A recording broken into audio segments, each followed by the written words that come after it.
again, I thought I'd do a little reaction to Amberlynn Reid. She has a new post, so let's see what this BS is about. Hey guys, so today is March 25th. Today is the first weigh-in in my new YouTube schedule. So my weigh-in videos are going to consist of me weighing in on Tuesday and you guys seeing it on Wednesday. I'm going to be talking or answering 5 different questions or topics that you guys asked me, which is all weight, body, food related. And who believes that anyone is asking these questions? This is her asking herself these questions. Come on, let's get real. Let's talk about how the week went, do my weigh-in, of course, and then I'm going to create some goals for myself that I want during that week, and then we're going to talk about if I did. Can you imagine, like, just being so full of yourself that that's, like, your planner, and, like, your weekly, like, the plan that she laid out is all about you. I couldn't even imagine doing a plan that entirely consisted of activities surrounding myself. That would be just weird. I don't know. But I guess it's normal for her since she's a flaming narcissist.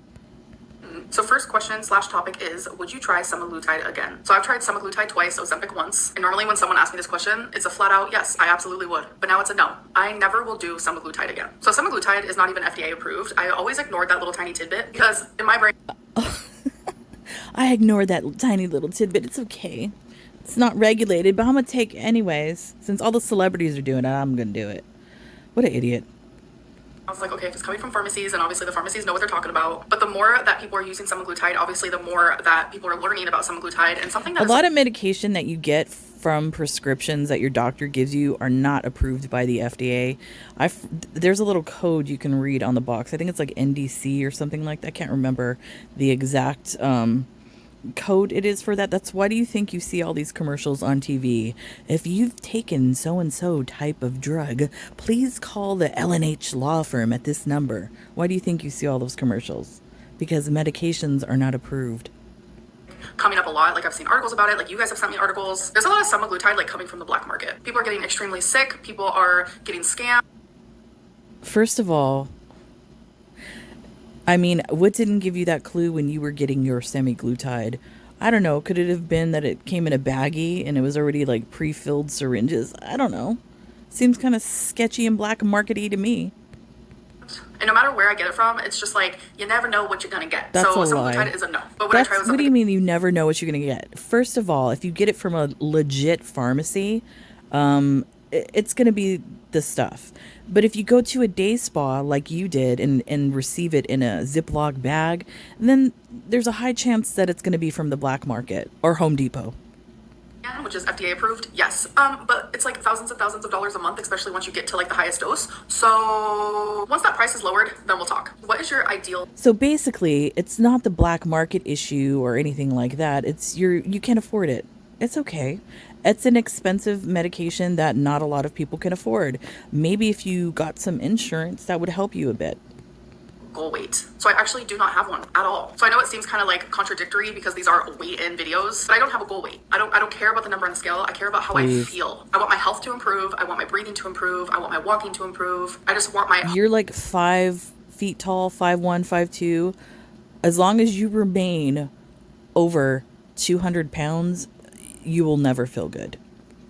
Health to improve, just all of my like physical ailments and my mental ailments that are affected by my weight. I want all of those things to improve. Why don't you just go on hiatus and come back with the weight off? Because I need to show up. This is my job and it's very, very important to me. It gives me something to do during the day. It gives me some form of normalcy and routine. Something to do during the day? What are you talking about?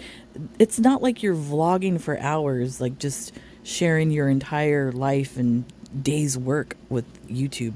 What are you talking about? You might vlog and it's usually like anywhere between a 7 to 10 minute vlog. That's all you post. Come on. Lazy. I need this roof over my head. I need to be able to put food in my fur baby stomachs. Not many people can just disappear for months on end from their job, and that I can. includes me. And I thoroughly enjoy YouTube, so I wouldn't want to leave. Why did you hide your weight from Beck? So that's something else that Beck has said, that supposedly I started hiding my weight from them. That never happened. I have been very open and honest about my weight towards the whole internet. I've always done weigh-ins for you guys, and I mean, that goes the same with the people in my life. I believe Beck, because wasn't there a period of time where they both were like gonna be on a diet or something? I remember that. I bet you she was hiding her weight from Beck. I believe Beck. I've always been very vocal about how much I weigh. I've never really been like ashamed of my weigh-ins because it's like when you look at me, you know. You should be. That's why I don't like this whole fat positivity movement. Stop trying to normalize obesity. It's not normal. Yeah, not grow big. I think it was just Beck being super uninterested and just like really genuinely they didn't care about anything I was saying or doing. So that also went into my weigh-ins. You failed all your weight loss attempts so far. What do you think will be different this time? Nothing. The thing is, you guys have witnessed me failing all of these diets and fad diets and whatever it may be. But one thing about me is I've never given up. And I feel like a lot of people... You've given up every single time. What are you talking about? What? Are you insane? Come on. You've, like, even in videos, you've admitted to giving up, that you didn't want to do it anymore because you always come up with some stupid excuse on why you have to quit, or you blame Beck. Have experienced the same thing. They have literally yo-yo dieted their whole life. The only difference is theirs isn't documented publicly while mine is. And all these people who finally become successful in losing their weight and reaching their goal, that's after multiple and multiple attempts. Whether it's been 100 attempts or 2 attempts, it doesn't matter. Something finally clicks. Every time I go into a new section of my weight loss journey, God, I hate that word, journey. Every time I go into it again, I'm always very hopeful in hopes that something will click. It kind of reminds me of my mom's journey. Until you admit that you have severe addictions and seek probably inpatient treatment for all of these things, you will never be successful at any type of weight loss journey, your favorite word, or diet or anything like that. And once you have to and I say this about Chantal, you have to rewire your brain and you have to fix the relationship you have with food. Otherwise, you will never be successful. With her sobriety. She did drugs literally her whole life. And I can't even tell you how many times in my lifetime she tried to quit and just couldn't until she finally did because something just clicked. All right, so we are done with the topic/questions. Now on to how I've been doing, how have I been eating lately? Well, I've been eating what I want, when I want, and how much I want because I have been so hyper focused on trying to improve my mental health because it has not been Get good out at of here. all, that I've genuinely been So I've been hyper focused on trying to fix my mental health. You've been eating your feelings. Just admit it. That's what you do. You get upset and you don't know how to, how do you say? I can't think of the right word right now. My brain is sleepy. You don't know how to work through that normally as a normal person. So what you do to soothe that uncomfortable feeling is you eat because that makes you feel better. Comfort food, like Chantal says. My physical health needs. So now I need to make both of those things a priority because my mental health was low and I'm doing a lot better now, thankfully. But I was trying to put in work to improve that because it was so bad. I don't think my mental health has been that bad in a very, very long time. Now I want to put in work so I can focus on my mental health and my physical health. Genuinely, this is going to be called the no diet diet because every single time that I have done a diet, I have failed. What I want to do is just genuinely think before I eat anything instead of just eating it. I mean, come on. Isn't that what a normal person does? I don't know. If I'm hungry and I get up to go get something to eat, yeah, I usually think before I put it in my mouth. A normal person does that. For no reason, if that makes sense. So I'm going to put my weigh in here, March 25th, 2025. Hello, it's ready. 519.8. Jeez. 519.8 is a little hecticana, I will say. On top of me eating more than I probably should, I also am very swollen, so you definitely need to take that into account because not only do I have lymphedema, I also have lipedema. So weigh-ins can be a little tricky because... It's the water weight, y'all. It's the water weight. When I step on the scale, we are also weighing my fluid and my water retention. So I want to have weekly goals. I want to have something that is I can't with this one. Literally, come on. Yes, you're 519 pounds because of the water weight. Get bent.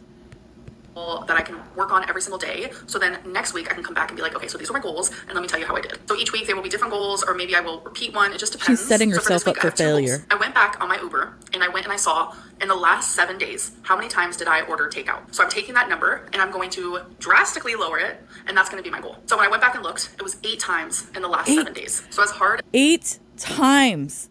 Are you fucking kidding me? 8 times. This no job having fool ordering takeout 8 times. Now I could see if you're a busy executive and you just have no time and you're busy like that you order food like that and you come home and you're still working on the computer or whatever, don't have time to cook. Yeah, I get that type of lifestyle of somebody ordering like this. But this no job having idiot ordering that much food, get out of here. What a waste of money. Oh my goodness. As it is going to be, I only want to order it 3 times. So for some people, still 3 times a a lot. week is a lot. But for me, why don't you cook? You buy all that food. What are you doing with it? What in the name of all that's holy? I don't understand this. The waste of money here with the takeout is amazing. It's actually drastically lowered because Just I to was be actually surprised to only just see to be that lazy. I don't get it. I ordered takeout 8 times in the last week because normally it probably would have been about like 13. So my next Wow. goal is I want to focus on drinking more water. So So I thought she's about normally ordering takeout twice a day, maybe even sometimes possibly 3 times a day. Can you imagine the money? The good things she could be doing with that money. I mean, she could have went down to Mexico and got a lot of plastic surgery with that money. She could be a whole entire new person with that money. Amazing. the last week and I was like, how much water did I drink? And now how much do I want to drink? Well, in the last week, the only time I drank water was during my live streams when I was drinking a little bit of alcohol. I know I'm supposed to only be referring Please, to a the last little week, but I'm bit. telling you, in the last like 6 months, I've probably only had about 2 Alcoholic Lynn, y'all. cups of water in total. I do not drink water, period. I go through phases where I drink water, and we have not been in that phase. Not at all, Please. girly pops. So, my goal is to go from only drinking a couple sips in the last week to drinking 2 That's water bottles dangerous. a day. And again, I know for some people, only 2 water bottles a day is If not. she's diabetic, she has lymphedema, lipodema, whatever, I guarantee she probably has some type of heart issues going on, as well as diabetes that she fails to admit that she has, but we can clearly see it by her knuckles. Drinking more fluid might not be a good idea for her. Yeah, she might want to rethink that. Enough. But for me, it's going to be a drastic improvement. So those are my 2 goals. And my weigh-in next week, I'll let you guys know how I did. And then also the dreaded weigh-in, which I don't have any goals when it comes to my weigh-ins. I just want to, every single time I step on the scale, which is only going to be once a week, which is going to be hard for me, I want to be down at least something, even if it's 0.2 of a pound. Oh, This is here we my no go. diet. Here we go. I'm down 0.2 ounces. I'm so proud of myself. Watch, that's incoming. Get ready for it. We are not running in this race. We are walking. Anyways, I hope that you guys enjoyed. Okay, so that's the end of this. She's full of crap. I mean, the cycle between her and Foodie Beauty is insane. It's like Groundhog Day every year. It's amazing. I can't believe it. Well, I can believe it, but yeah, you know what I mean. Anyways, that's it for me, guys. I'll see you when I see you. Bye.